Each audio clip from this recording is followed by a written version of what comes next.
We're coming to you live. Welcome back to another exciting episode of the Spitball Media Podcast. This is your weekly look where we spit out the top entertainment stories each and every week. I'm John. My name is John Draper. And with me, of course, is all the way from Planet Mondo himself, Mr. Shaheen, the Prince of Philly, born and raised. Shah, how are you? I'm doing well, man. I'm glad it's not as cold as I expected it to be because I'm enjoying this. It feels like fall. And it's February. It's Yeah. unusual. Yeah, Northeast is unusual warm. And of course, you know him, you love him. The hard-hitting Prince of the Midwest, Mr. Bisho Bryan. Bisho Bryan, is it warmer in the Midwest? It was like 53 and sunny today, man. It was Oh nice. my God. Wow. Not exactly February weather out there in Ohio, is it? No, not exactly. It's nice though, because it's been going from like I think it was 1 degree to like a week and a half ago with a wind chill of -15. So I'll take 52 any day. Yeah, Shah, did you get that below zero in Philly there? We got a snowstorm about a week ago. Yeah, but that lasted for about 3 days, the cold. And now we're back to like 40s, maybe the tops, like mid 40s, almost 50. Okay. Well, wherever you are, we appreciate you checking us out. If you're joining us for the first time, please consider going to patreon.com/Spitball Media. For $5 a month, you get hundreds, maybe even 1,000+ hours at this point of exclusive content, going all the way back to Break the Apocalypse Days, solo shows, the very, very coveted question and answer shows making the comeback this month. Shah, they can still afford it. It's the only thing left that they have. $5 a month, man. You can't fucking beat it. Join it right now. 1,000, probably like 1,500 hours. Probably. I feel confident saying that. Yeah, Bisho, what do you think? Probably about 1,500 like exclusive content hours there, including you just dropped a bomb a couple of days ago for the Patreon regarding this whole Vincent Kennedy McMahon porn scandal going on. You know, it took I keep saying it took lives off my years, but it took years off my life doing that show, man. It was fucking rough because let me lay it out. So when we first heard about it, I might have mentioned this on the Patreon for those who haven't seen it yet. When we were talking about like the sex toy stuff, I had an idea that I was going to pitch to you guys where we go through like a Lover's Lane website and we just scroll random sex toys and try to name them after what we think they'd be named if it was a wrestler name, right? The description or how it looks. And then I read through the actual criminal complaint that was filed. No, it immediately was like, it sucked all the life out of me for like 2 days. And there were so many podcasters talking about like the Wall Street Journal article for the first few days and kind of glossing over the surface level shit. Once I read into it, I'm like, no, dude, there's so much more to this story than anyone's talking about. And people are starting to talk about it now. But if you want a deep dive on the summary and some interesting thoughts that I tied to other things that have happened in wrestling over the years, subscribe to patreon.com/Spitball Media. Yeah, and it's only $5, Shot. It's going to be a price fix, unlike, say, a dollar menu in some of our famous fast food chains here in the United States. Yeah, I honestly don't think dollar menus exist anymore. Because a hash brown is like $3.50 now. $3.50? Yeah, McDonald's. Wait a minute, are you saying that $3.50? Yeah, that's exactly what I'm saying, sir. Good Lord, $3.50. My God, my wife got my wife got one of those Impossible Whopper meals the other day, and I think she said it was like $10. I don't know how the fuck that's possible. It didn't look like a lot of food, but you know what is a lot of food, Bisho? Our library for the Patreon family that we have. Yeah, man, that's enough to satisfy even late comedian John Panett's appetite. There's shit on there about entertainment, old stuff about politics. We chronicled the COVID days and the madness that was for a while. So there's which is a when little we bit started. of We started at literally the height of COVID, guys. It's wild to think about. Like the country was in fucking. I think it was right before the election. Actually, my God, that's a long time ago. Jesus, Shah, can you believe that? We were here for the previous Trump administration. Yeah, that's how we started out, man. Jesus Christ. I don't miss those days though. Every day was bad news. Yeah, but all we have around here is entertainment news, and we have a special event lined up for tonight. But just a quick program note: since Bisho dropped an exclusive bomb there the other day, we're not going to be doing a bonus Patreon show tonight, mini show. We are, however, going to be doing the question and answer, Shah. This is a long time coming. You've been waiting 4 months for this Q&A show. 4 months and some change. My favorite show. Favorite show. So please consider going to patreon.com. And of course, thank you to the returning champions each and every month. And hopefully we'll get that Q&A out tonight, if not probably by tomorrow morning or sometime in the color of night. Now, we do want to touch on a couple of entertainment stories before we get into the big shoe.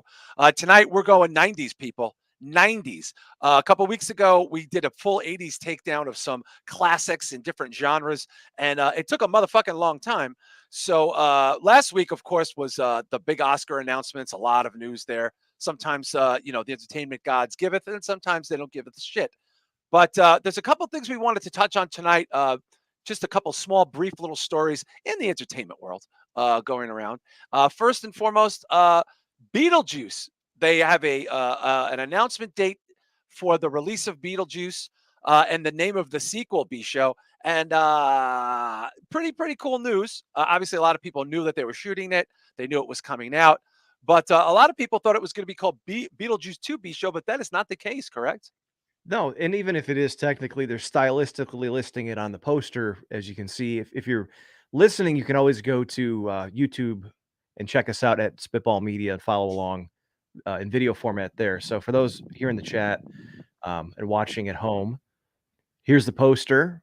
The wait is almost over. He's got the waiting room tape, 9/6/2024, and the stylized title is Beetlejuice, which I thought was kind of interesting. Yeah, we don't know, Shah, if this is PG or PG-13. I'm going to have to say it's going to be PG-13. Don't you think, Shah? Yeah, I think so. I mean, the original was PG-13, right? It's so long ago. Honestly, I don't even know. B-Show has to be, the original has to be PG-13. It's got like a lot of slightly off-color jokes, a lot of dead stuff. Grabs his dick, nice fucking model, that type of shit. That's right. That's right. I think so. I don't see anything for sure. Yeah, they haven't announced it yet. But coming back, of course, is Michael Keaton, Winona Ryder, claiming their roles there. Winona Ryder is now playing an adult version of her previous character, and her daughter is none other than Wednesday herself, the little cutie Jenna Ortega, like we're friends. Jenna Ortega. Like we hang out. Like, yeah, me and Jenny were there. My girl, little J. That's she's what I a call cute her. kid. I like her a lot. Now, I will say this. I am excited for it. I am a fan, but I'm a little concerned that it's going to be spewed in modern sort of, nonsense. I have a feeling it's going to be a little too 2020-ish. Shah, what do you think? Do you think Beetlejuice is immune because Beetlejuice is just such a specific story? Or do you think we're going to be able to tell this was made this year? I think Michael Keaton is going to look the same. The only thing that's probably going to throw it off is the overall tone to the movie. Because, I mean, back then everything was practical effects. You look at the dragon he turns on. I mean, everything is like almost claymation type. Whereas now, the movie, it's going to have a completely different look. Even, I mean, you look at the poster. The original poster is an actual photograph of them. This is completely digital. Already, look at the hands, which I like the old school version, I'd appreciate it more if they just took pictures of his real hands, because it's not like he wasn't in character already. They shot the fucking movie. Just take pictures of his hands. Like, I don't know. I don't like the poster at all. I'm excited for this movie, though. B-Show, your thoughts? You're a Beetlejuice fan. Are we going to get a virtue signaling Beetlejuice sequel, or laden in digital special effects that look like they were made in the Marvel world? Or can we count on Tim Burton, the characters, to be kind of more in just the vein of what he does, creepy, gothic, practical kind of style, special effects, things like that? I hope so, but like I watched Charlie and the Chocolate Factory, and that movie's all CG and it's terrible. There was something, it's whimsical and like otherworldly as Beetlejuice was. No, I mean, if you look at the set, it's true. It is a whimsic. That is a great word, actually, to use for Beetlejuice. Like, it had a certain character to it, but it was also kind of grounded and somewhat terrestrial. Like in a weird universe, like you could see this actually existing. You could feel it. You could touch it. You know what I mean? Well, it's very gothy because of Winona Ryder too, and the time period. Like, you know what I mean? She's super gothy, and the look of it is that Tim Burton tint. Very, very bright, weird green, orange, like those kind of colors, muted a little bit. And like the one scene where they come into the house and Delia has redone the entire house.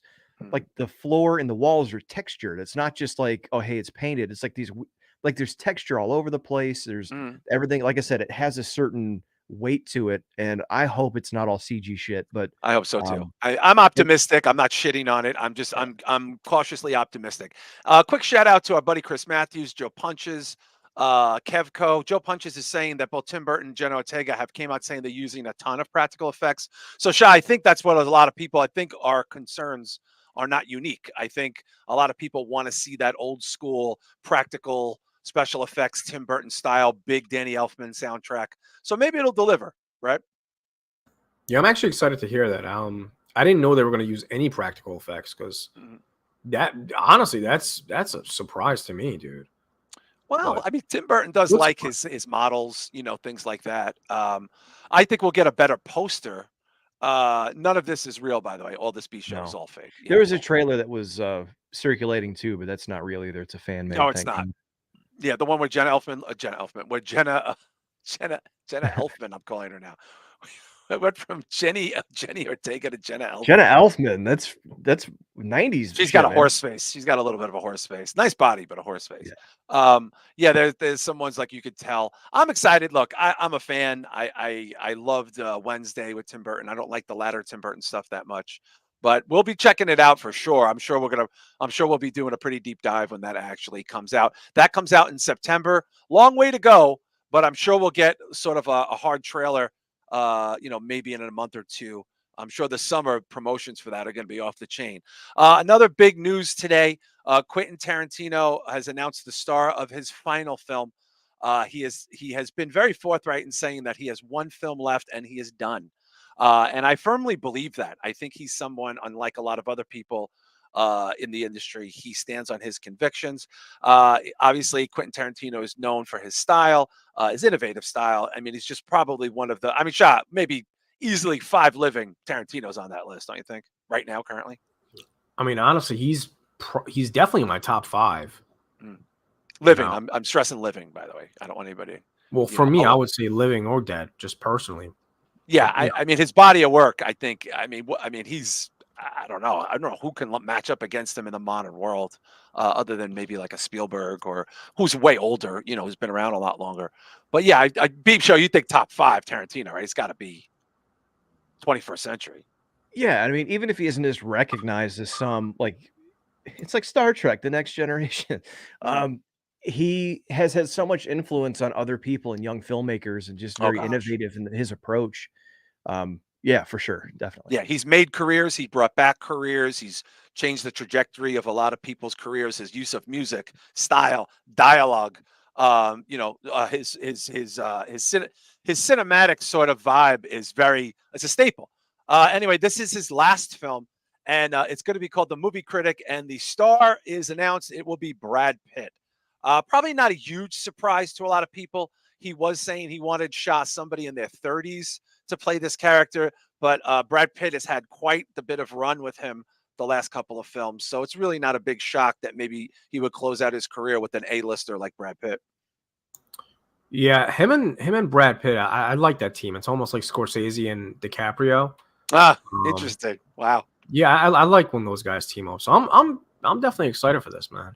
Once Upon a Time in Hollywood, that was a fucking banger. So yeah, I regret, like, when I saw it in theaters, I didn't get the vibe that well, and then I saw it right after on cable, and I fell in love with it again. B-Show, what are you thinking about this with Brad Pitt? Obviously, Brad Pitt can do anything.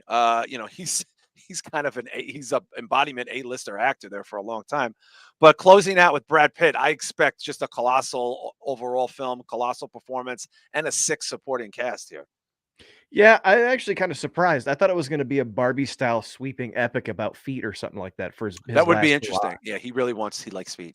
Yeah. But no, this should be good, man. Like you said, he has a way of just putting all those elements together like a fucking nice like a nice dish at a restaurant. Just sprinkles in certain music that seems to hit well. Oh, his music choice, my God. I mean, yeah, his casting choices are strange, but they work out. Like how many people in some of his movies, even like Kill Bill, did he use not obscure people, but like people who weren't necessarily A or B listers? Well, yeah, David Carradine was not exactly lighting the world on fire there in his career at that point. Wasn't he doing Kung Fu or something like that at that time? Well, that was 30 years early. He was doing a lot of made-for-video movies, and he brought in the guy who played the sword maker was a big '80s Sonny Chiba. You got fucking Sonny Chiba in a fucking high blockbuster movie. Look, the guy's great. I'm a super fan. I think we're all fans. I've never met anybody who doesn't get Tarantino, whether they were like my father's age or younger. But it'll be interesting to see how he works out there. By the way, Chris Matthews is asking about Ghostbusters Frozen trailer. Yeah, I think Frozen Empire. We covered it, I think, even last week. And Chris Matthews is saying his 5 is Spielberg, Scorsese, Tarantino, John Woo. That's a good little list there for living. And of course, shout out to Norab Nibrock joining us there in the chat room. He likes M. Night. I like M. Night too. I think M. Night gets a bad rap, Shah, don't you think? Sometimes I think people like to just shit on that guy. Yeah, but he wouldn't even be in my top 10 though. Honestly. Yeah, he might not be in my top 10 either. No, because he's got so many misses. It's almost 50-50, if not more misses than hits. Like a dramatic Kevin Smith in a lot of ways. Yeah, but just shittier, because Kevin Smith at least Kevin Smith, he's at least consistent with the same type of movie, True. Except I guess Clerks 3, that kind of took a turn. Oh my god, I can't. That wasn't exactly what I thought it was going to be, but for the most part, you know what you're getting into. With M. Night, man, I mean, he goes from The Sixth Sense and Unbreakable and Signs to The Lady even the Devil. I like the Elevator movie. I like that one. Yeah, he produced that, right? Yeah, no, he made I don't know if he directed that Devil. Are you sure he directed Devil? I'm almost positive he did. Yeah. Yeah, he directed Devil. I thought he produced it. I like that movie. I thought it was okay. People were either super into it. Wow, I don't know if he actually did that. Kevco TV is saying big Rian Johnson fan. Yeah, he's good. Of course, Norab Nibrock saying Stanley Kubrick. Of course, we're talking mostly living. Wow, he did Devil. Okay. He's 50-50 with me. Where are you on M. Night there, B Show? Meh. I do think it's unfair. Like one of his first big movies was one of the biggest original meme movies of all time. Jesus. So to go from that to whatever he did after, I don't remember. Was it Signs? Was that the next? He did Unbreakable as his second movie. That's I think right. Signs was his third, and Unbreakable was a bomb, but I fucking loved it. As a comic book person, you're not going to get me to shit on Unbreakable anytime soon. Yeah, so I think he had some good ones, but I think the bar was set high, and I also think after doing The Sixth Sense, people expected him to be doing horror movies with a twist.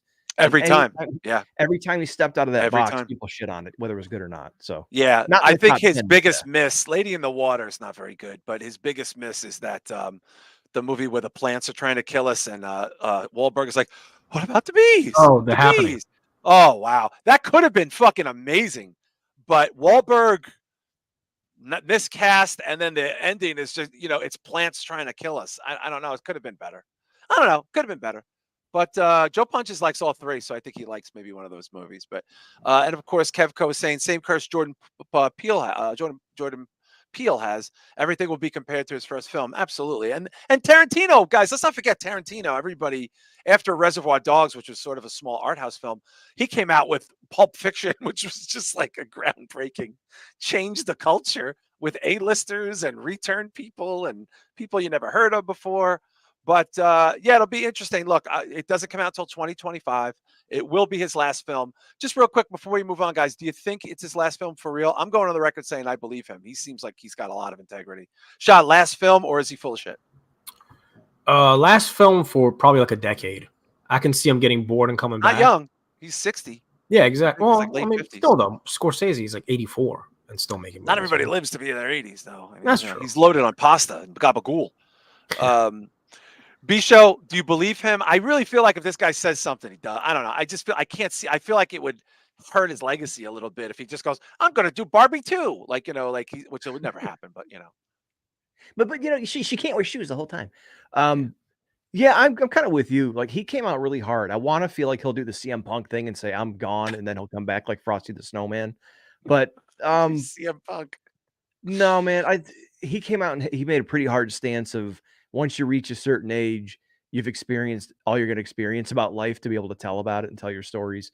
So I could see him wanting to come back at some point, 10, 20 years down the road, just to say he can still do it. That would be something. But no, I don't. I think he's done. Shah, imagine him 10 years after 2025. It's 2035. He's 68 or something going, yeah, I'm going to do another. I'm doing Kill Bill 3. That's what I'm saying. I can see him missing it. And also, I can see cinema being highly disappointing to him. Because probably a lot of it is going to be AI by then. I can see them trying to make a return just to kind of give an old school kick back to cinema, but like a classic Can style. you imagine how awesome that would be if it's all shit AI movies and then he comes out at like age 65 and does a banger? Yeah, like it's nothing. Shout out to Mr. Isaacs and Slave Cheeks hanging out with us in there as well. Evening to you, gentlemen. Yeah, Slave Cheeks mentioned I think it was Slave Cheeks. Somebody said he was supposed to be doing a Star Trek movie. That was Kevco, I think.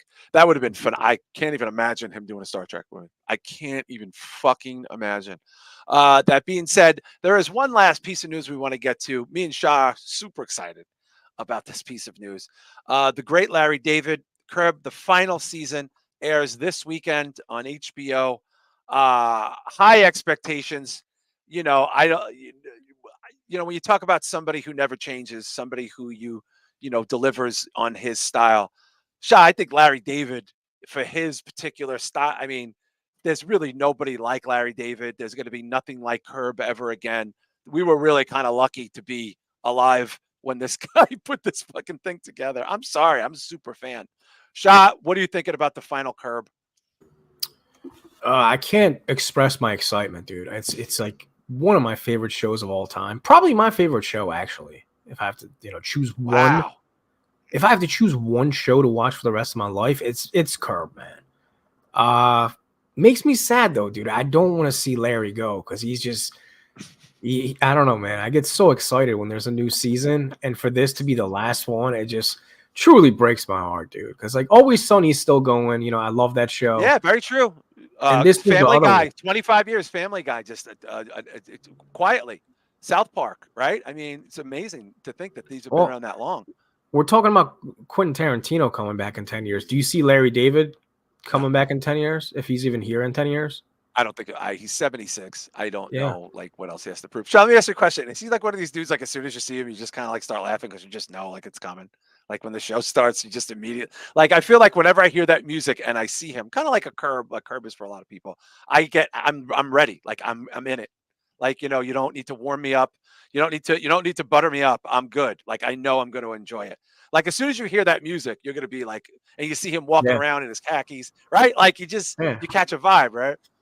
Yeah, and his show is adapted to the times, dude. Like it's really impressive. If you go back to the early ones, because he's been around doing the show for what, almost 20 years now? I think he said that's it's 12 seasons. It takes like 2 or 3 years. It could be over 1999, I think. Oh, 25 fucking years. Because I think he said 26 for a while, right? Because he did the mini movie, the movie version, which was a fake hour movie, which if you've never seen it, it's great, of him doing stand-up, which predated the show. So that was 26 years ago. Jesus. Wow. B-Show, your thoughts on the final Curb? It's sad, but like it's almost like when Seinfeld ended, like it's hard to say he's ending on a high note because it's been 26 years. But the shows, like the past 2 or 3 seasons, have been like one of the few TV shows that I actually look forward to it coming back. They've been great. And honestly, too, like you mentioned Sunny. I went back and I binged the first 2 or 3 seasons of Sunny. And I was wondering, like, I loved that show so much when it first came out, and I watched all the shows, but I couldn't really remember more than like 2 bits for some reason. And going back and watching it again, I kind of feel like I get why. It's like the shows are funny and the concept's cool, but after a while, it just kind of goes like, I don't know. If you watch Curb, you can go back to season 1 Curb when it's shot in old standard, Oh yeah, format, and it's on like a high 8 handheld. He's married. Yeah, like that. It's still good and it still holds up, whether some other shows do or don't. So I like to see it go out on a high note when it's still really good and entertaining, but yeah, it's sad to see him go. Yeah, and Shah, Kevco TV brings us up. There was an 8-year hiatus for Curb. Can you believe that? My God, was there? That's what he's saying. I mean, we haven't G-checked any of this. We're live on the air. We don't have time for this. But. Yeah, I mean, I've probably watched it for the last 12 years, maybe. Yeah, and you've seen you've seen them. Oh, I've seen them multiple times. Yeah, dude, I love Larry, dude. That's you know what? Maybe we'll do, guys, when it ends. Maybe we'll do a little retrospective of Curb. Now, listen, a lot of people are pressuring me to replace Larry. It looks like it's going to happen. I'll have sort of like the similarities are endless. A lot of people think I'm 76, B show. So this kind of just the transition for me would be seamless at this point. Would you be willing to grow the hair out in the back? I'm gonna do it for Halloween. Yeah, I'm gonna do it for Halloween for sure. And then we're gonna do a whole episode with me basically as Larry doing Larry. But we love Larry here. Most people I know love Larry. And Slave Cheeks, if you haven't seen the last 2 seasons, binge. You'll have a great time. You'll have an excellent time. But we're gonna He move was trying away. to fuck the head of the condo association and he's all banging Tracy Ullman now. Is like this old nebbishy lady, like that. He doesn't really like, but he's just like whatever. And one thing I will say this before we move on, I don't know why I didn't put this together, Shah. I was a little floored to see that he was 76. Were you surprised? Like I don't know how old I thought he was, but 76 was not on my radar, Shah. Yeah, same with me. I just assumed he's one of those guys that always just looked old. You know what I mean? Like he hasn't aged in my eyes for like 20 years. Go on. So Yes. yeah, it's kind of surprising. I didn't realize he was 55 when he, or 50 when he started doing the show. But B show, this is me. See, here we go. He was 50. See, this is all it's riding itself. I can't do it, Larry David. I was gonna say just hitting my stride, baby. But I mean, look, it would be a pretty seamless transition. Pretty seamless. And Kevco's correcting himself. 2011 to 2017 was the hiatus. So that's 6 years. That's a very motherfucking long time. But yeah, it's only a half-hour show if you get to binge it. So I'm excited. I'm sure we'll be talking about this next week. But funny, I was on the phone with Mike from the Necromaniacs podcast, who's from the same vagina that I'm from, actually.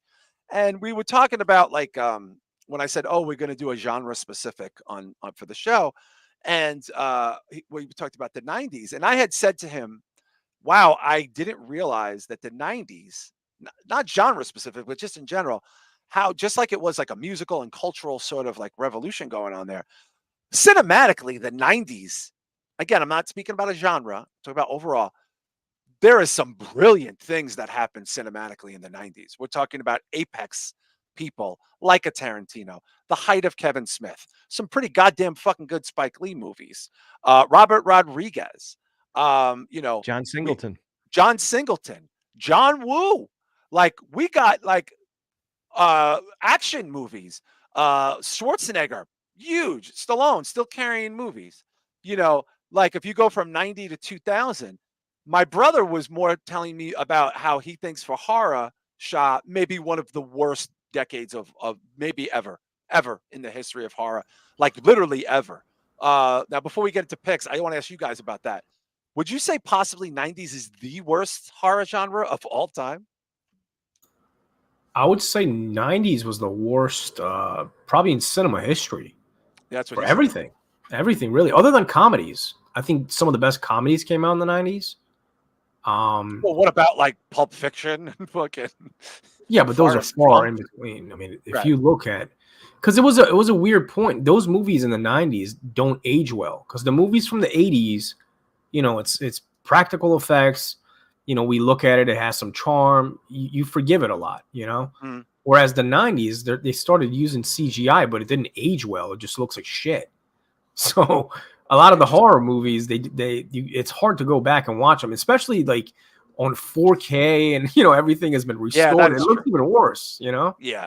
He says horror is the worst. '90s, absolute dog shit, especially coming out of the '80s. Shah agrees. B-Show, I have a feeling you're going to agree because really that was when a lot of these franchises sort of fell apart, like the 3 or 4 focal franchises, and I think we all know the ones I'm talking about. Yeah, I mean, even if you look culturally, like if you look at, I hate saying zeitgeist because people say it now, but like slashers hit and it was pretty raw during the '80s. And then it started getting kind of haha because it ran its cycle and it started to kind of parody itself. And then that continued into the early '90s into what I call like that whole period is like the Young Bucks of horror movies, for a second wrestling reference tonight, where like they were making shitty horror movies, knowing they were making shitty horror movies to kind of goof on the industry, but still trying to say, hey, this is a horror movie. And I don't like that. I like horror comedy, but I don't like, hey, look how shitty we can make this movie. So yeah, that's an interesting point. Like Sharknado, stuff like that. Like that's what. Well, that was the 2000s, but I'm saying like I do want to before we move into our picks for some hot picks and categories. I didn't do this dive, but Shah, are you a B show? I should have asked Mike, but as far as outside of America, was the 90s shitty for like Italian horror and like was it shitty across the board, you think? I think a lot of it slowed down in the 90s. You look at most of the Italian horror movies, they're from the 80s. That's true. And 70s some too. Yeah, and the Asian movies, they started to really just come yeah. out like late 90s into the 2000s, you know? Like Tetsuo, and what was that other one with the spiral like signs everywhere? I'm trying to remember. Manuel Rojas is bringing up Kronos. That's what's his face? Uzumaki. Kronos. Who the fuck did Kronos? Is that Guillermo del Toro's first movie? Yeah, that was. Yeah, with the thing on the bug. Yeah, that's a cool movie, actually. Yeah, I think that was the 90s. But, the 90s had a lot of prominence in terms of pop culture things like a Forrest Gump, and that kind of stuff could have only really happened, I think, in the 90s. Titanic, I think, was late 90s, if I'm not mistaken. I'm not a big pop culture like movie person. Yeah, those kind of things took place. But we're talking about 90s genre-specific gems that we find that we go back to even in this sort of time period where we've kind of been spoiled, especially the last bunch of years. So I want to get right to the horror if we can for 90s. If you guys got 3 picks. Now I have 3 picks. One of these picks, I feel like people are either pretending that was huge at the time or have just found it late. But Bisha, I want to go with you first. Can you drop a 90s horror bomb on some people that they might not be familiar with, or maybe forgot how good this fucking movie was that you will go back to in this century? Yeah, I'm going to start with John Carpenter's Vampires. I'm going to get one of the more James Woods, right? James Woods. Yeah. Is John Bon Jovi in that? No, he was in the sequels, I think. Are you sure? Okay. Yeah, because I think there was like Los Muertos and stuff like that came after. But I know the first one was what'd you say? I just lost it. James Woods. So basically, James Woods. I have James Woods. Sorry. Basically, there's a vampire hunting team that works. There's several, but this one, and they work for the Vatican, and they're hunting vampires. And then all of a sudden, like this ancient vampire comes back and starts slaughtering all these vampire teams to leave James Woods versus this guy. And this is like the original vampire. And if they can kill him, they might be able to stop it. But if he gets his hands on this relic and does this ceremony, he might be able to walk in the daylight with all of his children. So, James Woods is James Woods. He's got some great one-liners, and the soundtrack's really cool. Yeah, I like the movie. It's okay. What year is that, B? I think it was 98. Who's the head vampire? I don't know the actor's name, but his name is Valak in the movie. Okay. And is there anybody of noteworthy in the movie? Anybody? Let me see. Which Baldwin is this? Daniel? That looks like Danny. Yeah, he's the old beefy one. Yeah. Shah, you a fan of vampires, Carpenter? It's okay. I am. It's kind of like a Western too. It does have a Western vibe, yeah. Yeah. No, I like the movie a lot. I actually prefer that over Dusk Till Dawn. Whoa. How dare I'll be honest with you. That's my least. How fucking dare you? Yeah, I'm not a huge fan of that movie. Really? I got 2 words for you. Selma Hayek, motherfucker. I don't know, man. Not the biggest fan of that movie or the sequels. The sequels are pretty whack. Yeah, there's this one scene in this movie. I think he guts somebody or something like that. B-show. I haven't seen this for like 10, 15 He's got cool years. Weapons, like because the Vatican gives him money and all that stuff, and he splits a dude in half. Yeah, I vaguely remember that. Yeah, and again, what year is this? Be 98. 98. So they're in a hotel partying. Yeah. So they're in a hotel partying, and all the Slayers are there with hookers and the priest and the sheriff on the Vatican's dime, right? The Vatican's paying for hooas. Yes. So. Dude walks to the door, says he's going to go get beer. He opens it up, and this dude's standing in the doorway. And he sticks his hand in the dude's chest and wipes his hand up. And the dude separates from left to right just in half and falls down like a flower. Yeah, I remember that scene. I vaguely remember that. Well, that's a good pick if people haven't seen it, especially if it's a Carpenter movie. Shah, your pick for your 90s, one of your 90s horror gems. Yeah, I think a lot of people forget about this one, man. I love this movie, and I know it has a remake. It has like a Japanese remake that I've yet to see. The second one was pretty good too, but the original is a banger, and that is Cube from 1997. Oh, the original Cube became a big franchise, right? Cube, kind of. Yeah, I don't know if it was big, but it was one of those underground movies that, you know, a lot of people like. This movie has a lot of cool traps. Like, this is before Saw. And basically these people wake up stuck in this cube, and there's all sorts of traps, and they have to find out what the reason is that they are there. And it has several levels, and it gets fucking ballistic, dude. It's crazy. Wow. And I love this movie, man. And I remember it. There's some cool kill scenes, right? Shot some pretty cool amazing kills. Yeah. This doesn't even have a good Blu-ray or you know, anything. I'm surprised because they made a bunch of sequels, I thought, and they get they're very popular with people. It's a cool. Well, they had two. The third one is an Asian remake. Okay, that's why I feel like that got a lot of props. This is 97, Shah? Yeah, 1997. Yeah, I feel like a lot of people may have seen that. Kevco's calling it a cult classic. I love this movie, dude. Yeah, I might have to revisit this. Now, I have a movie you guys may or may not have heard of. It's from 1992, and it stars a very well. He's not even the star; he's the co-star.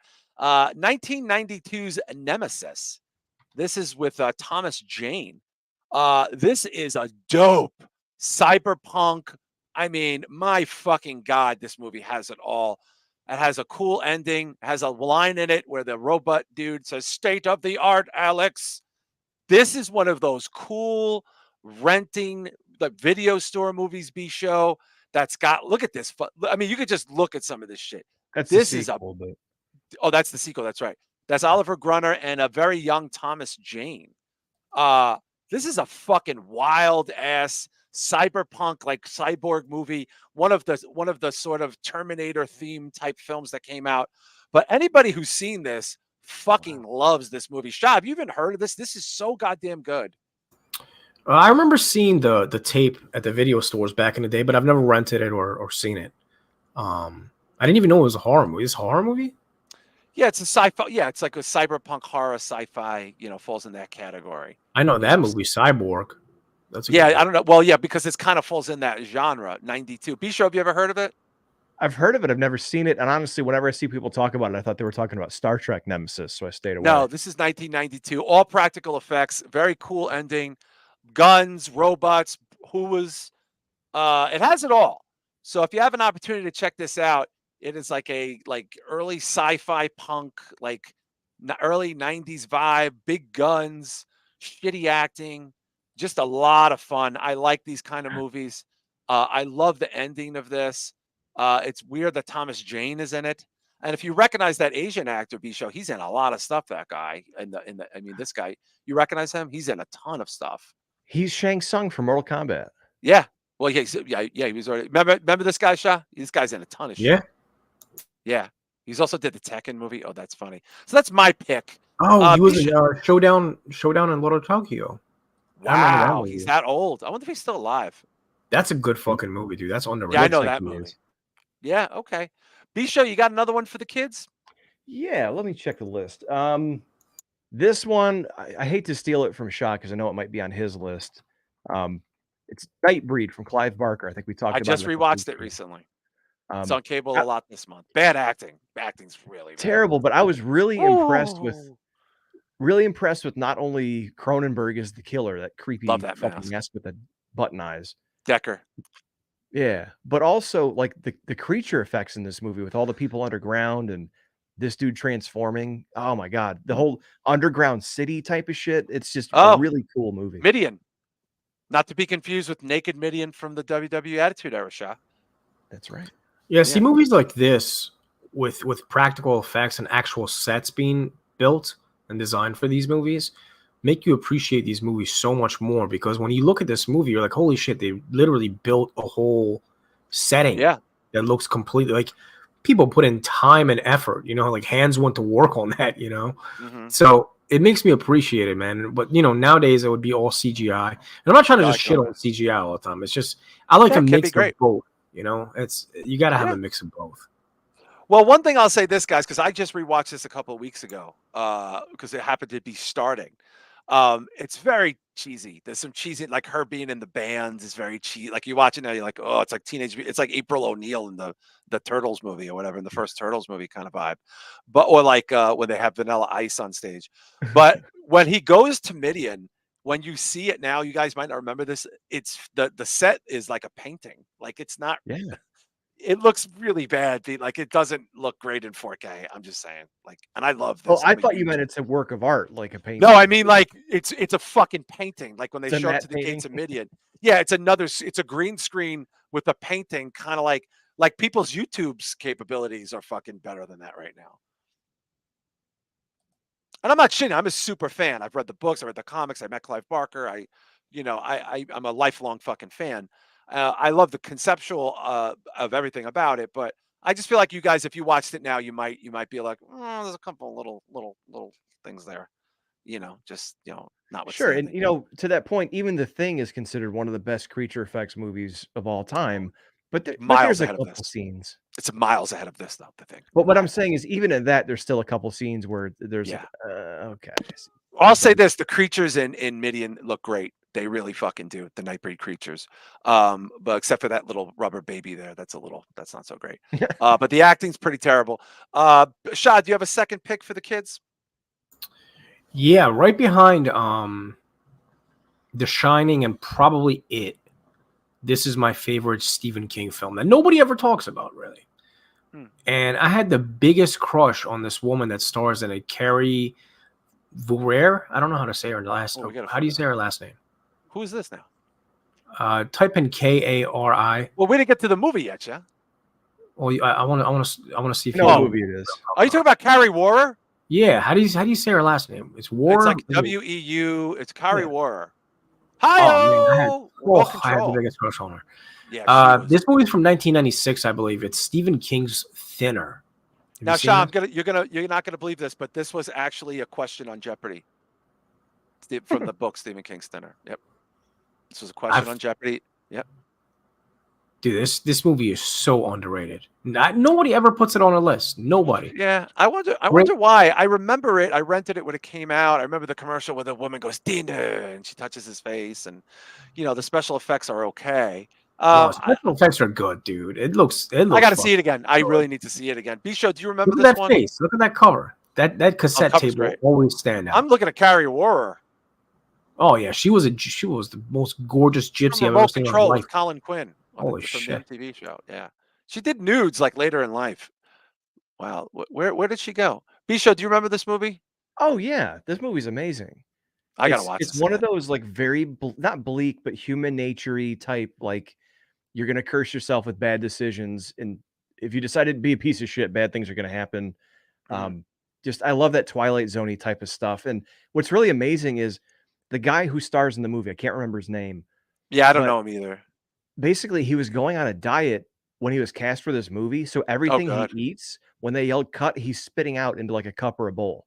Oh, that's horrible. Oh, please don't tell me I'm going to get sick.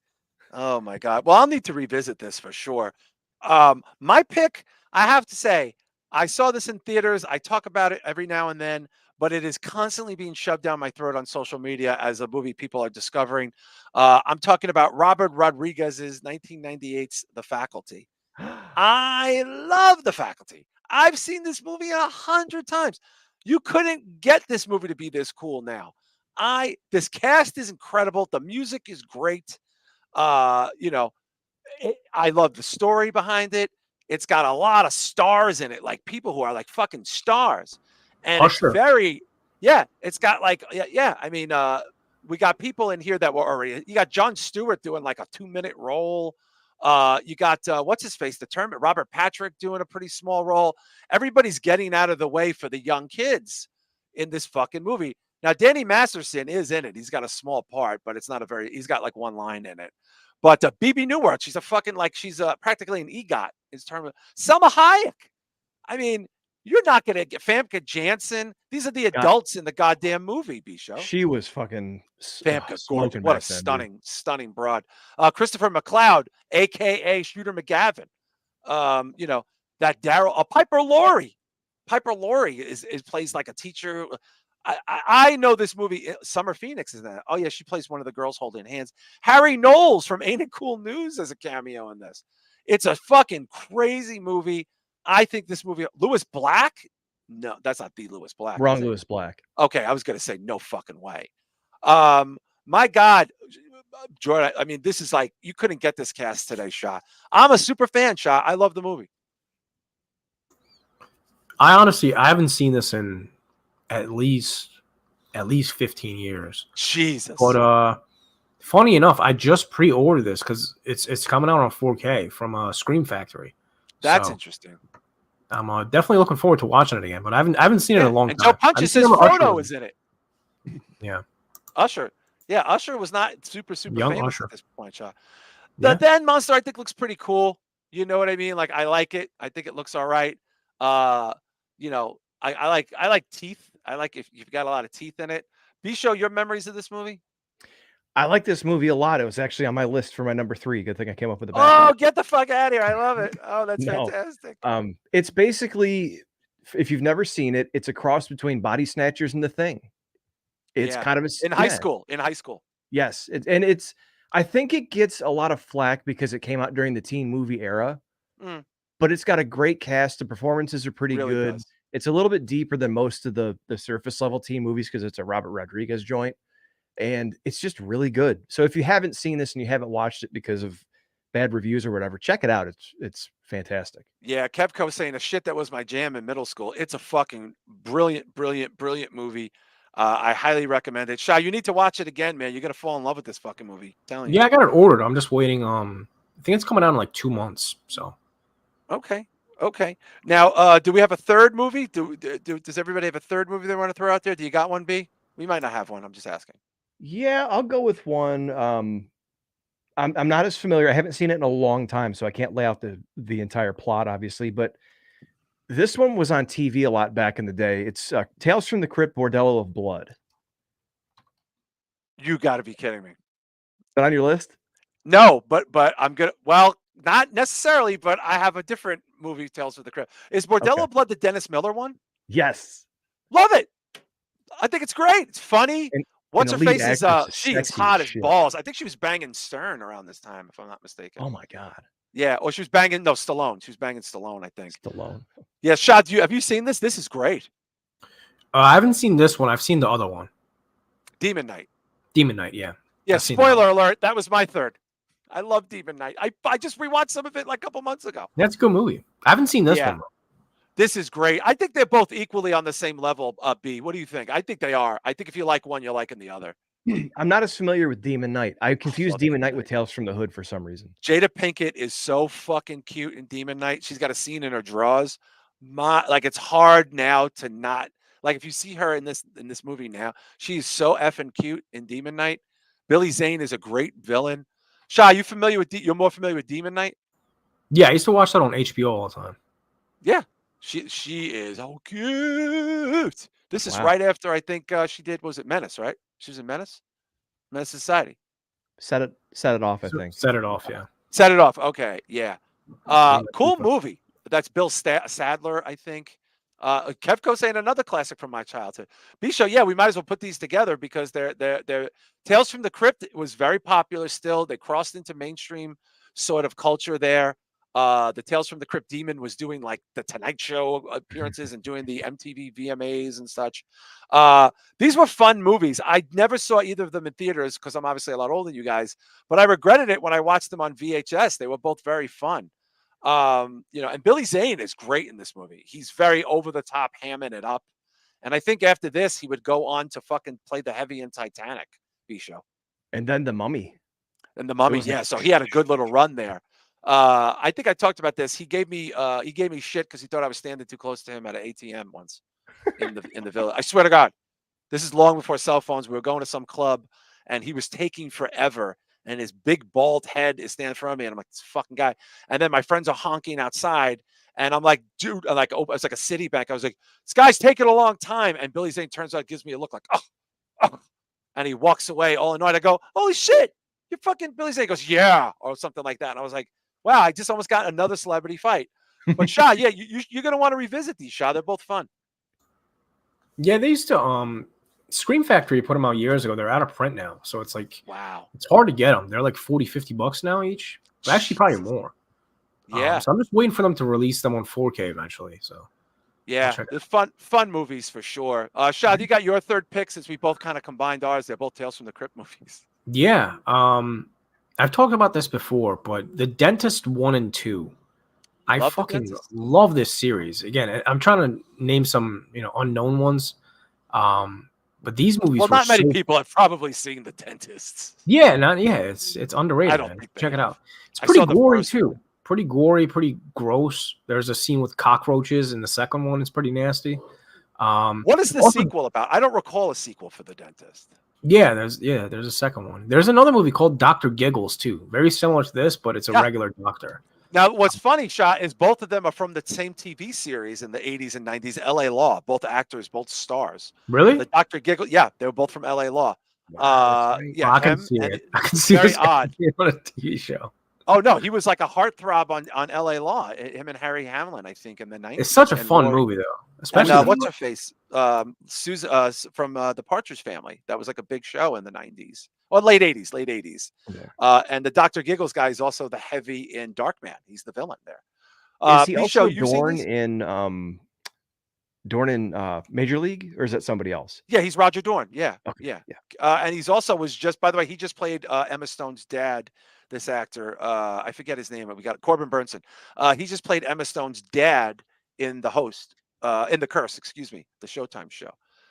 Larry Drake, thank you, Slave Cheeks. Yeah, Chris Matthews saying, I remember Dr. Larry Drake played a special needs mail clerk on LA Law, and he was one of the, I'm not making this up. No, I know, because then he did the Dark Knight of the Scarecrow too. That's wait a minute. Dark Knight of the Scarecrow is a younger Larry Drake. I think so. You've got to be fucking kidding me. I think you might be right. Holy God. Yeah. Wow. What a weird career for this fucking guy, huh? Yeah, there is LA Law. And there's Corbin Bird. Click on it. Show Shah. Shah, I'll show you your dentist guy. Look, he's a big heartthrob in LA Law. LA Law, the movie. Oh, that's the how is Darkman? I've never seen Darkman. Is that good? Darkman's Sam Raimi. It holds up. It's comic booky, Yeah. Susan Day, Corbin Burnson. Jill Eisenberry. Yeah, look at that some right there. Kind of looks the same, But Roger Dorn show. I mean, Major League. Roger Dorn can't be better than that. One of the best sports comedies of all time, man. Yeah. So these are wild picks. Since we some of these are borderline comedies there, I'd like to throw some 90s comedies out that maybe some people have forgotten about. Bisho, do you got a 90s comedy you can drop there? I'm worried we might have some of the same ones. Possibly. I've got a couple kind of obscure ones because of my sense of humor. This is a Bruce Willis film that not many people I know have seen. The ones I do know who've seen it hate it, and I think it's really good. It's called I already Hudson know what you're Hawk. going to say. Yep, Hudson Hawk. It's so bad. It's such a piece of shit. Danny Aiello. Danny Aiello is in it. It's awful. What an awful movie, though, man. I got to watch it again to see how bad it is. Put it that way. Like Bruce Willis was the biggest star on earth. This has a 2 on one of the, and it's got a 5.7. This was a commercial bomb. This is when Bruce Willis could have put his penis in anything at this point in life. My God, was he big? He was a superstar. Yeah, this is pretty terrible movie. Oh, that's Andie MacDowell. She's pretty sexy. Look at There's Danny a cast Aiello. here. Let me pull it up. There's quite a few. Shah, have you ever heard of this? It's so obscure because it bombed right out of theaters. No, I've seen the cover. I've never seen it though. Okay. So he's a cat burglar who gets out of jail and he gets roped into like trying to rob the loo in, was it France? France, yeah, Paris, yeah. And then there's this huge weird cast of characters like Andie MacDowell, Danny Aiello, Frank Stallone, Andrew Bianarski, who might make an appearance. Why is Drew McIntyre in it? I didn't know he was in that. James Coburn, Lorraine Toussaint. She's only been in a couple things I've seen her in a bunch of movies. David Caruso, Brooklyn Guy, Sandra Bernhard. Let me see. Donald Berman. I'm just trying to see who else is in this. Anybody big with smaller roles? Yeah, Steve Martin has a cameo. I guess Danny Aiello threw his son in there. This was just a payday movie for Bruce Willis. It was the dialogue looks like it was written on the back of a napkin somewhere. It was just a horror show. James Coburn, I think, it's got some villains. Yeah, I get it, B-Show. It has some quality stuff in it because it's got some weirdness to it. But overall, I watched it as a quirky, weird comedy that was kind of being dumb on purpose. But apparently everyone thought it was supposed to be a serious comedy. So yeah, because he was the top star of television and into films, and he still had hair. But the interesting pick, Looks like Brock No, Lesnar from the 80s. that's like one of the heavies in it. There's a lot of like villains he's got to beat up, and it's this guy, Andrew. it's that guy. Yeah, look at the size of that guy. Oh, Drew McIntyre from the 80s. Yeah, Drew McIntyre. Oh, this guy played. He's been Leatherface a couple of times, guys. Yep. He's a big dude. This motherfucker. Who was he in Street Fighter? Do we think? He was Zangief. Oh yeah, I love Street Fighter. Big Russian. I'm a big apologist for the Street Fighter movie. I still think it's good. I don't care what anybody says. Jean-Claude Van Damme was so coked out. And Raul Julia was friendly with my father in real life. That was the most money he ever made in his life, was doing that movie. And he was sick when he was doing it. Most money he ever got paid. Yeah, he had pancreatic cancer and said that he did the movie because his kids really love Street Fighter. He wanted to do it for them. Great guy. What a phenomenal actor. Great voice. We lost that guy way too soon. Shout out to the memory of Raul Julia. Shah, what's your comedy? I bet you got a banger on deck. You're gonna know this movie. I don't know if B-Show's seen it, but Nothing But Trouble from 1991. You only like it because Tupac's in it. Well, I like it because Tupac's in it, and also it's got some of the fucking coolest characters in there. Like the whole Judge's families. It's all prosthetics too. It's wild. Yeah, the twins. Yeah. That's Aykroyd, right? Yeah. That's Aykroyd. He made the movie. Demi Moore, John Candy. Right? Mm-hmm. Yeah, I think he might have. Weird that they put Digital Underground in here. Like they weren't super famous. Same song is like at the ending credits, and it became a big single for Digital Underground after the Humpty Dance. A very young Tupac. Really bad movie, honestly. It's really, just fun, yeah, but wow, I look at John Candy. Oh my god. Oh, look at John Candy. What a God bless legend. John Candy, man. What a fucking legend. That dude is a legend. He's got a dick for a nose. Both of these movies, honestly, if you're on like edibles, like on a late night, these come on, you're not going to be disappointed, dude. Demi Moore, super cute back then, too. My God, was she cute back then, huh? Good golly, still gorgeous. What am I saying? Demi Moore's gorgeous. Yeah. Who directed this? Yeah. Who directed this? It was Aykroyd. Dan Aykroyd. Wow. Wow. Yeah, I bet you there was a lot of coke in this movie. Put his brother in there. Another Danny Baldwin again, guys. Look at this with the Danny Baldwin show. Brian Doyle Murray's in it. Taylor Negron, who's been in everything from fucking Fast Times at Ridgemont High, and this guy has cameos in everything. Shock G, Shock G, also dead. Yeah, the Taylor guy, wasn't he? He was a gay character in the movie, right? If you click, he's a super character actor. He's like a gay barber or something. Let's scroll down. He might have been. He's in everything. He was a mailman in Better Off Dead too. I just noticed that the other night. Yeah, he's in Fast Times. I mean, like Better Off Dead, Fast Times, Punchline, Biodome, Nothing But Trouble, Last Boy Scout, Easy Money. He married Rodney Dangerfield's daughter in Easy Money. He was, Can I Call You Dead? Oh, it was a great Julio. He's Julio in Easy Money. Oh my fucking God. Unbelievable. Yeah, Taylor was great. I don't know if he's still alive. This guy had a good little career going on. Look at all these movies, guys. He's in River's Edge, The Aristocrats. Shah, what's the movie you're thinking about with the gay barber? Maybe he's just thinking about a gay barber. No, I'm looking it up right now. Give me a second. Okay. Taylor Negron, gay barber. I don't know. Was it like Last Boy Scout or something? No, he played he was a murderer in Last Boy Scout. Angels in the Outfield. I don't think he's a gay barber. He was on Curb Your Enthusiasm. That's what he was a gay character on Curb. Amazing. Yeah, that guy's amazing. Total character actor. I knew he played a gay he died character. in 2015, dude. Wow. Oh, so I don't think he's in any more movies because he's dead. Unless they cast his dead body. So I have a banger here. You guys may have seen it. You may not. If you haven't seen it, this is a straight classic in every way. Another dead star. A dead director, a dead star, and a kind of almost dead co-star. I'm talking about 1998, Bob Saget, Norm Macdonald, Artie Lang, Dirty Work. This fucking movie rules. This movie rules. I will stand behind how much I love this movie. If you've never seen this fucking movie, it is outstanding. Shah, you familiar with this? It's so goddamn good. It's so raunchy, inappropriate. I love this and Screwed. I always get them mixed up, but Screwed. I remember Screwed. Yeah, Screwed had Dave Chappelle.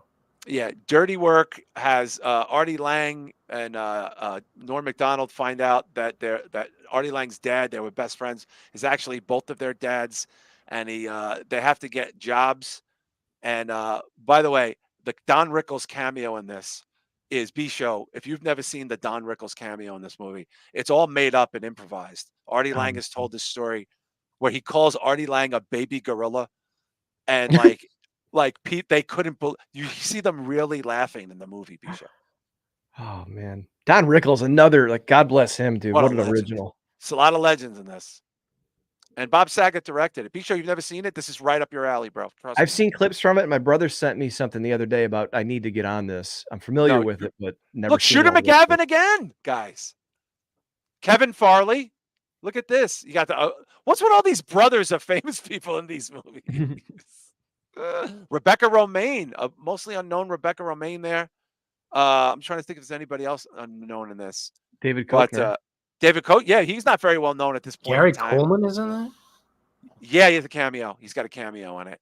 A lot of cameos in it, Shah. You need to see this again. And B-Show, you need to get on this, man. This is just like, oh my God, R-rated comedy front to back. Yeah, people bring it up dirty work. Kevco's talking about Half-Baked. I think with the jukebox and getting a fight or something. Yeah, Marquise. Oh, shout out to Marquise is in there. I didn't know you were in there, Marquise. And Artie Lang, like not on heroin at this point, I believe. Just funny, a lot of promise and potential. Oh, Artie, this breaks my heart. This really hurts me to see this. This really hurts me to see this man like this. Yeah. Shout out to the legend of Norm Macdonald. My God, Chevy Chase. Yeah, this is a fun one, guys. This is definitely not something. Jim Downey. By the way, people like Fred Wolf and Jim Downey, you don't know them, but you know them because they wrote some of the biggest sketches on Saturday Night Live, like that you've like ever, like absolutely ever, that you've probably ever seen. But a fun movie. B, you got another one for him? Still talking comedy.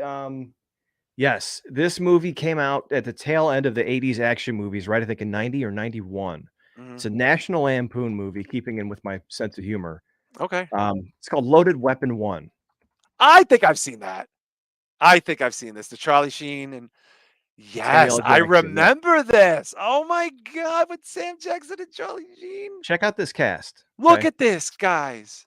Emilio Estevez, Samuel L. Jackson, Kathy Ireland, John Lovitz, William Shatner, Tim Curry, Frank McRae, Denise Richards, Lynn Shay, who's in every fucking Richard Mall, F. Murray Abraham, Whoopi Goldberg, Corey Feldman. Oh my God, Eric Estrada's in it. Joyce Brothers, Dr. Joyce Brothers. Phil Hartman has a cameo. I don't remember this. I may have saw this in theaters actually on a date. I'm not even kidding. Shah, have you ever heard of this? It's really fucking funny. I remember the cover, never seen it. I had no idea it had this many stars on it though. Jesus. Yeah, it's supposed to because it was the ripoff of Lethal Weapon. What was Wilderness Girls. Yeah, look at that. Tim says Curry. We're not meeting our quota. Tim Curry. Wow, funny shit. So, Shah, you've never seen it though? No, I've never seen it. Well, it's funny. I remember it. I would like to go back and check this out because look at look at this cast. It's outrageous. That's Emilio Estevez, not Charlie Sheen. I got confused there. Yeah. But a good pick, B-Show, out of nowhere with that motherfucker. My God, that was out of nowhere. Shah, you got one for the kids?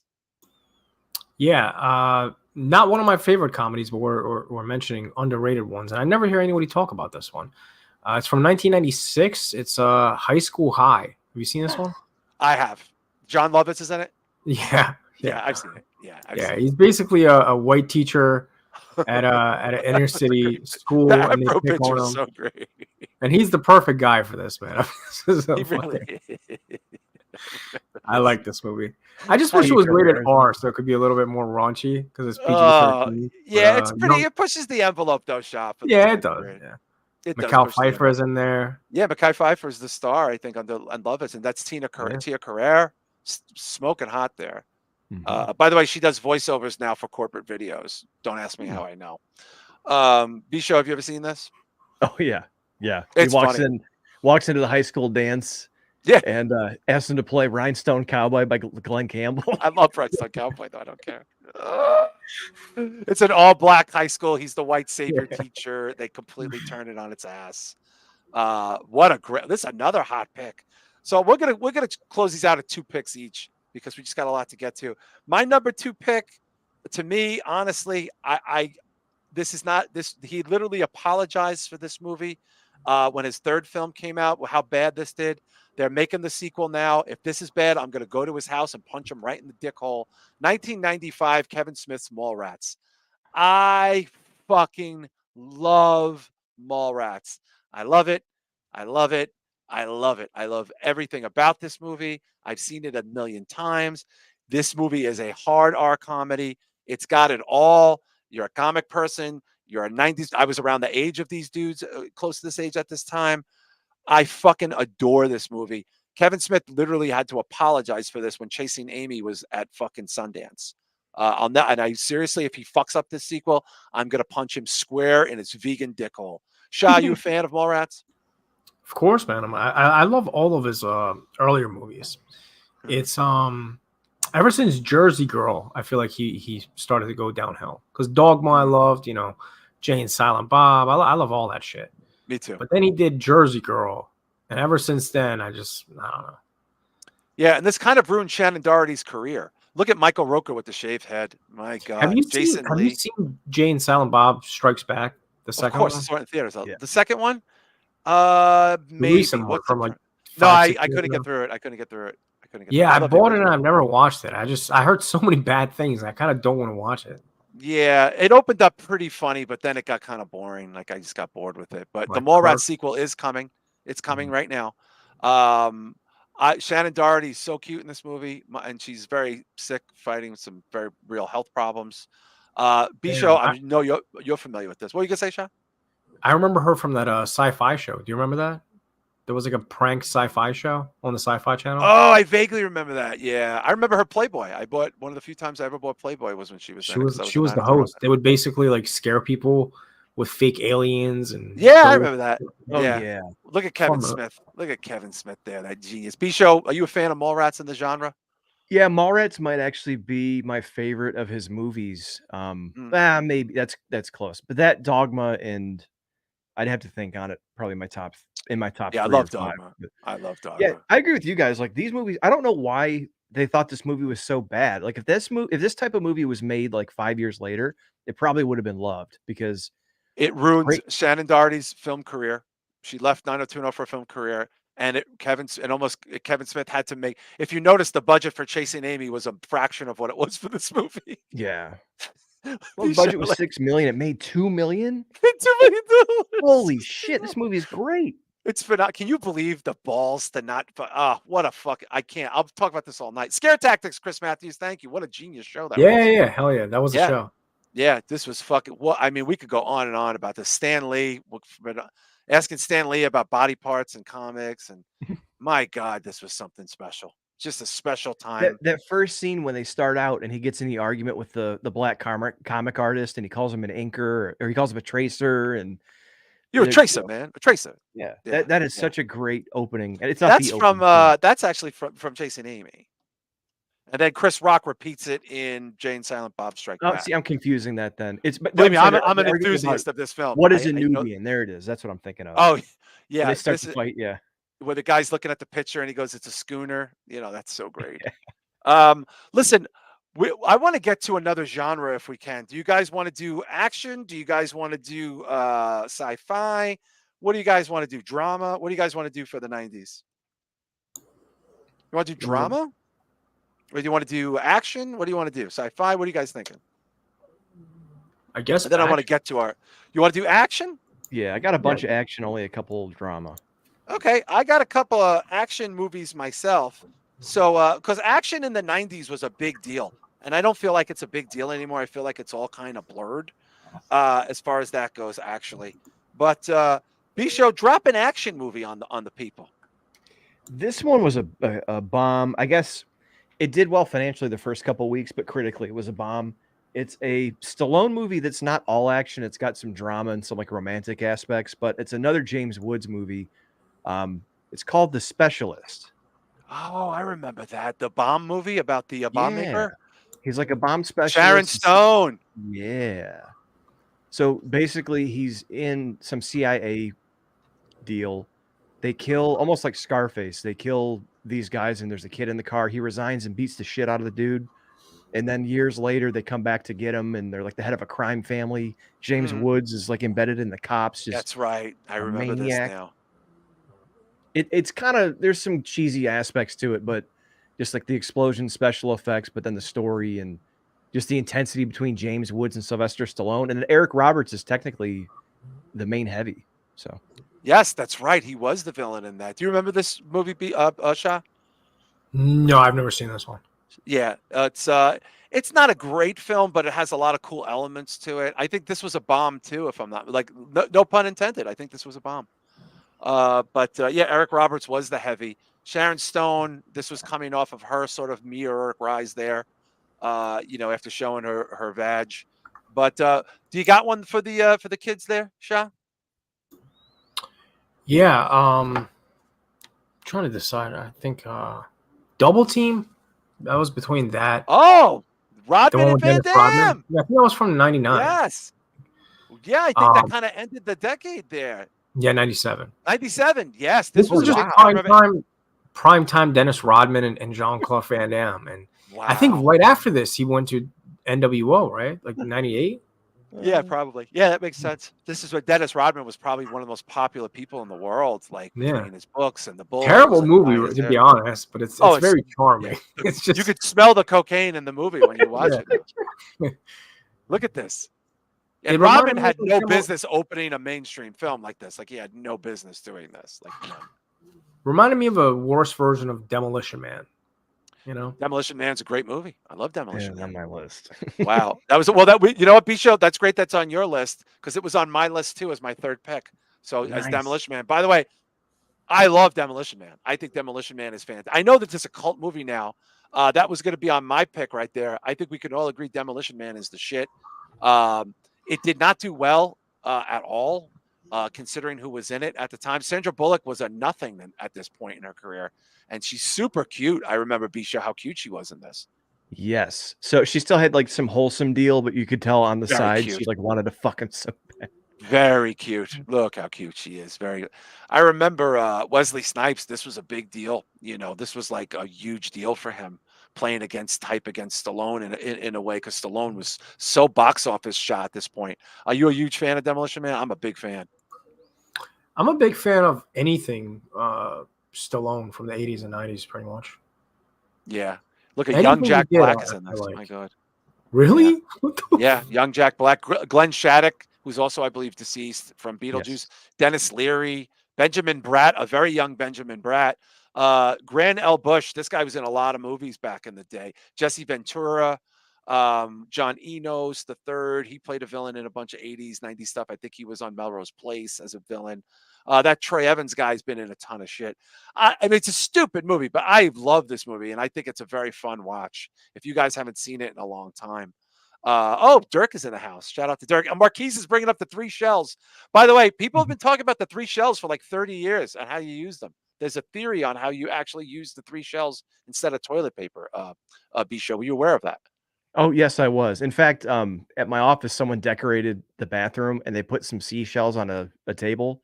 Mm-hmm. And I walked out. I said, "Well, we're not buying toilet paper anymore," and nobody got it. So. Yeah. Oh, that's amazing. I'm going to drop a hot pick, and then I think we're going to head over to Patreon because you can do this all night, but these are just suggestions. This is a movie I have seen maybe 300 times. I watch it every time it's on cable. I've looked into this movie. At the time, this was a box office unsuccess with mediocre ratings, and it has now become a cult classic in part because of one of the most iconic performances of the generation of the 90s, Val Kilmer playing Doc Holliday. I'm talking about 1993's Tombstone. My God, is this a fucking winner of a movie? This movie's got it all. It was not critically acclaimed when it came out. It really wasn't.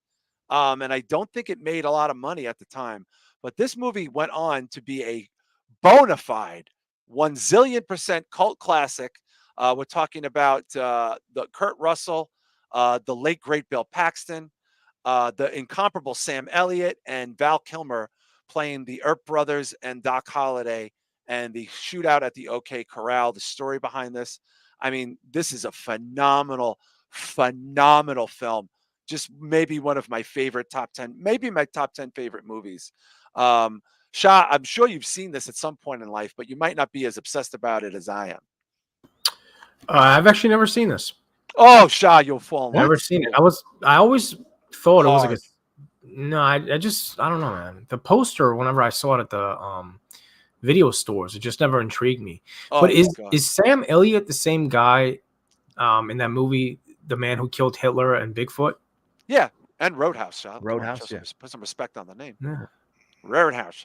I look at this cast. First of all, that Val Kilmer picture really upsets me. I'm not gonna lie, it makes me really sad. Powers Booth, Jason Presley, Michael Ruka again, Billy Michael Zane Myers. again, a very young, thin, emaciated. Oh, Billy Bob Thornton's actually chubby as fuck in this movie. Yeah. Thomas Hayden Church, Stephen Lang, Michael Biehn, mostly known for Terminator there. And then you have some real life cowboys. And of course, you guessed it, Frank Stallone. Thank you. Thank you for that. You like that, huh? You guessed it, Frank Stallone. B-Show, I'm sure you're a fan of this movie. I'm sure you are. Possibly one of my top 10 movies of all time. Easily in my top, maybe my number 10, easily. And Yeah. by the way, people in the chat are losing their shit. Kevco said one of the greatest of all time. Dirk is saying Tombstone was great. Buck Taylor, the real Buck Taylor cowboy, he was. I gotta see this. Best slow motion scene ever. Tombstone is one of the greatest westerns of all time. Chris Matthews. Shah, when you watch this movie, you need to realize that Val Kilmer did not get nominated for an Academy Award. He starved himself to play Doc Holliday, who was dying of tuberculosis at this stage in his life. This is a legendary, maybe honestly, I'm saying this no shit, maybe one of the greatest acting performances I have ever seen. People are obsessed with this performance, Shah. Kurt Russell is great in everything, but Val Kilmer as Doc Holliday steals this movie literally from everyone. And he's just everything, his voice, his look, his clothes. They gave him jaundice because he's dying of TB. Shah, you need to see this. I think it's on Hulu, but I'm not 100%. Yeah, I gotta check this out. Everybody's hyping it up, man. Yeah, look at that. I mean, have you ever seen this? Everybody is in this talking about this. B-Show, can you believe looking at this now that at the time, even Val Kilmer, who was a superstar, just completely glanced over for an Academy Award? That's because the movie was not successful. See, and I love the movie so much. Oh. I assumed it was big, so I wouldn't even put it on this list. But no, all the performances, man, just like that. Yeah, everybody. Wild-eyed Sam Elliott. And Kurt Russell trying not to give in and go for vengeance, and then finally fucking snaps. Oh my God! And then you wanted the thunder. You called down the thunder. Well, now you got it. Oh my God, dude! And as the fucking storm's going off, and he's standing in the center of the town. Look at them! Look at them standing behind the fire shot. This is and they reenact the real OK Corral. They reenact actually what happens. There's been a million movies about it, but nothing quite like this. I don't know how historically accurate it is, and I don't give a fuck. I'll watch this the day. You can see his skin, like he's got yellow skin in it. Shot, like people obsess over this fucking movie, man. It's a cult classic. Yeah, I believe it, man. There's a lot of fans in the chat of it. Yeah, you're no Daisy. Oh, people quoting this forever. I bet you there's tattoos. Yeah, B-Show, like, has there been a cooler? I mean, as far as like cool characters go, this has got to be maybe easily top 10 coolest male, like, quotable movies. Probably, like Goodfellas is quotable, Godfather, maybe a Kevin Smith movie here or there. But this is a very people just keep quoting this in the chat. We've never had a response like this to a film. You tell him I'm coming and hell's coming with me. I love that. And then rides away on the horse or whatever. Oh my God, I'm your Huckleberry. Oh my God, that movie is so why? Oh, it's just too distracting. You are an oak. Oh my God. Oh my God. Shah, it's really one of these like big swinging dick. I mean, this is like a movie, like everyone in this movie probably just went home and fucked everyone in sight when they got off things. They all had to grow real mustaches. This was also part of the thing. Like, because a lot of these guys were character actors. Is there anything like Sam Elliott in a cowboy hat and a mustache? This guy looks like he was born. He came out of the vag looking like that, Sam Elliott. Real mustaches too. It's not CGI. No, everybody's mustaches are real. My God. Oh, Brother Dirk, he's got a good one there. You look like somebody walked all over your grave, Johnny Ringo. Mm-hmm. Oh my God. Dude, we could do a whole episode of this fucking movie. Dude, that would be a fun watch along. That would be Shah. You need to see this, man. It's got everything. It's got it all. Look at this. Powers Booth is a great villain in this too. Great He's villains. awesome. Yeah, it's got historical accuracy, but I have a feeling if you looked it up, we're going to find out, nah, it's a lot of made up shit. But guys, we're going to cut it short because we have a big Patreon to get to for all of our pals in the old Patreon tonight. We're going to be doing our January Q&A. Yeah, we'll be moving into the 2000s. We'll probably we'll do some dramas. The 90s don't look, we didn't even get to some of the other stuff, but the 90s really had bangers there, guys. It really did. That's debatable. Yeah, you really don't think so, huh? No, I'm not. I'm not a big fan of the '90s. Not Comedies I love, man. There were so many good comedies, but yeah. What about? I think the comedies might have been the best for that. Honestly. Jacob's Ladder was a good one too. Horror. Mm-hmm. Yeah, but that's that was actually a pretty successful film. I feel like Jacob's Ladder. Like I do feel like a lot of people. You're a fan of Jacob's Ladder, there, B-Show? Familiar with it? Never seen it. Never. What? It's got Tim Robbins in it, right? Yeah, he's the star in it. Danny Aiello. Boy, a lot of the same people popping up in this. How much Frank Stallone's been mentioned more tonight, probably than in any night in this century. Probably the most since Saturday Night Live, yeah. Well, Frank Stallone, yeah, since Norm was hosting on Saturday Night Live. But let's get to our friends, our plugs. Let's get to Deathmatch Outlaws. Let's get to the Drew Yarsifer Showsifer, the cassette classics at 86 on YouTube, the Den on the Thundercast, the return of Don Tony and Kevin Castle. Necromaniacs podcast. You want to be checking them out every week. And of course, the Inhuman Experience podcast. Ringsiders returns. I'll be joining them this weekend. Talk a little bit about the Rumble. And thanks everybody for checking me out on Soup last week. That was a lot of fun. Mojo and Dirk's Most Dastardly Show. Of course, the Garden of Doom. And then we have the Old Guy Metalcast, funkbetty.com. That's our good friend, Mr. Anderson's show there. That's our clothing line. You want to go to funkbetty.com, get some clothes. MJW Games. And of course, we have Cherry Jesus on YouTube and his band Kaiser. Our good friend Sam Playing Dead, his band just put out a new EP, and I will be on the Red River podcast next week. Old Man Drape's making the rounds. We're going to be talking a lot of music next week. I'm going to be talking a lot of shit, so you're not going to want to miss it. Of course, we have the Bayou Geeks and Fatty 316, the High Marks podcast, Midnight Mass Creature Cast, the Weekly Detour with Anthony Nelson and Teddy, Guns and Geeks podcast. Shah, anything happening on the old Planet Mondo? Not yet, but just subscribe, subscribe. And that way you can be notified whenever stuff goes up. But I got to get stuff up there, man, because I'm going to get demonetized. I haven't, you got 6 months to put stuff up. So You're kidding. Yeah. Otherwise, you're going to get demonetized. All right. Well, make sure we don't want that to happen, Shah. Yeah. Got to get active again. Get active. Shah, get tough acting to acting on that. B-Show, what's happening on the B-Show Brian channel? You've been a busy beaver. Whole lot of nothing on B-Show Brian, but I want to let everybody know I'm going to be on with Fatty 316 on the Bayou Geeks next Friday. So and remind everybody about your Patreon show, B-Show, on the free before we head on over to Patreon. Yeah, if you haven't checked it out, on Patreon, I did a bonus this month. I ran down the whole Vince McMahon, John Laurinaitis criminal complaint because, as I mentioned at the top of the show, if you missed it, there was a lot of podcasters early on just talking about surface level stuff from the Wall Street Journal article. And it didn't really give it the gravitas that this really deserves. And honestly, once I read through the whole document, it was not even a joking matter anymore. There's some interesting things that I tie back to old things Vince has done in the past. I kind of speculate on a few things and give you a lot of information that people aren't talking about necessarily publicly, even though it's starting to come out. You did a phenomenal job, by the way. That was so great, and it was so on the money. And I feel like you've kind of opened the door here, Bisha. I think you might have to stay on this because this is story. We will probably not talk about it too much in detail here, depending on where it goes. But that leaves the door wide open for Patreon. And as we know, we have a lot of wrestling fans on Patreon. So as long as B-Show feels like he wants to stay on top of it, this B-Show, you might really have inadvertently stepped in it because you're going to have to probably follow up on this now going forward. Well, thank you. But like today, John Laurinaitis came out with a public statement, kind of threw Vince under the bus. The attorney. I was abused. Sorry. Yeah, he's a victim. Okay. He's a victim.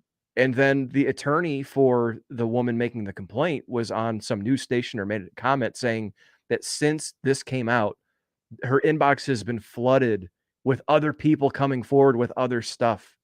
And they're just trying to sift through it and they're overwhelmed. So stay tuned. Overwhelmed. Yeah. Buckle the fuck up, guys. Yeah. Honestly, if this gets off the deep end, I mean, I don't know, B-Show, if you want to stick to it, this is going to be your beat.